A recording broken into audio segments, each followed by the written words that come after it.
আজ আপনাদের নিয়ে এলাম শ্রী শ্রী চিনিসপুর কালী মন্দির।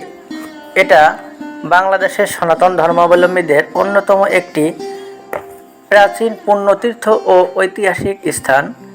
মন্দিরটি 1960 খ্রিস্টাব্দের দিকে সাধক দ্বিজ রামপ্রসাদ প্রতিষ্ঠা করেন বলে ধারণা করা হয়।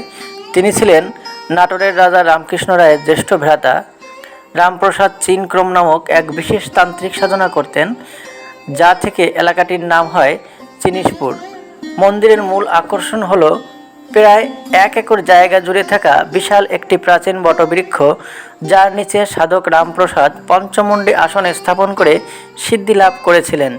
লোকমুখে প্রচলিত আছে যে সাধক রামপ্রসাদ যখন দেবী কালীকে নিজের বাড়ি নিয়ে যাচ্ছিলেন, তখন দেবী শর্ত দেন যে তিনি পেছনে তাকাতে পারবেন না। কিন্তু চিনিসপুর আসার পর দেবীর নূপুরের শব্দ শুনতে পেয়ে রামপ্রসাদ পেছনে তাকালে দেবী সেখানে স্থায়ীভাবে অবস্থান নেন এবং সেই থেকেই এখানে এই মন্দিরটি স্থাপিত হয়।